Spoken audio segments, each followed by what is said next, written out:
ओइ उठ्नु हौ, चिया पकाउनु हौ। एकछिन अहिले पकाउँछु न एकछिन। अहिले पकाउँछु भन्छ। जा त दुध लिएर आएर चिया पकाइहाल त। पैसा छैन हौ मेरोमा चाहिँ, कहाँ ल्याउनु हौ, स्यालेरी पनि आउँदैन। यस्तो भन्छ नि त, ब्ल्याक टी बनाइदिएछ भने ब्ल्याक टी मरिच हालिअरि। ल एकछिन। ओइ आमा अहिलेसम्म उठेको छैन रहेछ। भोक लागिसक्यो, भात सब्जी पकाएर खाने बेला भइसक्यो। उठेर भात सब्जी पकाएर छ्या कस्तो खालको मान्छे रहेछ, छोड त। एकछिन अहिले पकाउनु त, पकाउँदा पनि हुन्छ आफै पनि। अल्छी लागिरहेको छ आज पकाउँदा। मलाई पनि अल्छी लागेको छ, मेरो त ड्युटी पनि जानु छ, खाना पकाउनु त उठेर आज म भरे आएर पकाउँछु। यस्तो भनिन्छ नि त, म एकछिन सुत्छु नि। म पनि त एकछिन सुत्छु, मलाई पनि त निन्द्रा लाग्छ। रातभरि घुर्छ, सुत्नु पनि दिँदैन। म कहिले सुतेको 3:30 मा सुतेको थाहा छ। घुरी बस्छ, खर ढल्ने बित्तिकै छ कस्तो खालको लोते जीव हौ।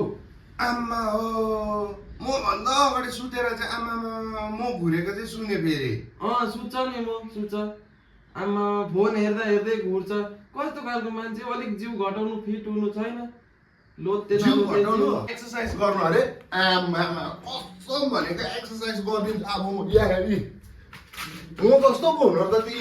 आमा आमा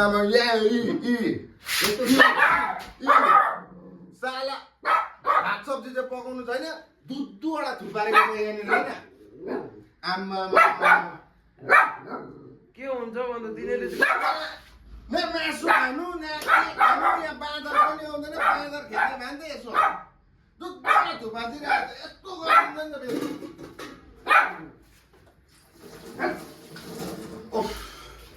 एक्सर्साइज यस्तो गर्नु पर्यो नि त। सुतिबस्छ कहाँ हुन्छ अन्त, उठेर एक्सर्साइज गर त म जस्तो। यत्रो बेसी उठेर हल्ला गर्नु भन्दा चुपचाप उठेर खाना पकाउँदा भइहाल्थ्यो नि। किन चाहिँ हल्ला गरिबस्नु होला है। आफू पनि सुत्दैन, अरूलाई पनि सुत्नु दिँदैन। आफू चाहिँ घुर्छ रातभरि। सुत्नु देऊ न। त्यही सुन्दा रहेछ फेरि, यो दुइटा कराएको सुन्दैन।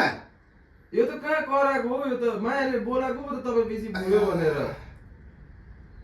तिमीहरू नि अल्छीहरू, सब्जी पकाउलास्। अब तँ सब्जी पका, तँ भाँडाकुँडा धु, यहीँ जा। खालि जहिले मैले पकाउनु पर्ने।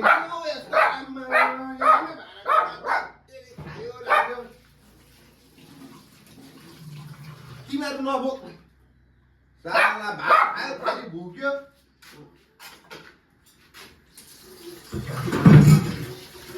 गरिदिन्छ केटाहरू। भोलिदेखि चाहिँ रुम पार्टनर चेन्ज हुन्छ जस्तो छ है। अब गरौँ म पनि बस्नु सक्छु एक्लै। किन सक्दिनँ भनेको, सक्छु एक्लै बस्नु भएको थिएँ। भोकै हुन्छ, वाइवाई खाँदै बस्छ। म सुरुमा भात पकाएर दिन्छ वाइवाई र मेगी खाँदै बस्छ। यस्तो अल्छीहरूले चाहिँ एक्लै बस्छु भन्छ। अब भात पकाउँछु, एक्लै खान्छु, वाइवाई खाएर सुत्नु फेरि ल। नाइट ड्युटी छ भन्यो हो, सुतेकै दिनभरि। आफू चाहिँ भात सब्जी पकाइदियो, खाइदियो हो। आम्मा उसको दुधवटा यहाँनिर थुपारिरहेको छ फेरि पाहुना। ल पकाउँछु, खान्छु नि। अन्त म्यागी नै भए पनि खाएर के हुन्छ, अन्त ड्युटी त जानु नि, भइहाल्छ। अल्छीहरू त्यही मेगी ल्याएर पनि खाए त हुन्थ्यो नि। त्यही मेगी लिनु पनि जाँदैन, वाइवाई लिनु पनि जाँदैन। अहिले रक्सी भन्यो भने चाहिँ फेरि पट्टै कुदिहाल्छ। कतिखेर बाइक स्कुटी स्टार्ट हुन्छ याद पनि पाउँदैन। यस्तो पाराले त हुँदैन।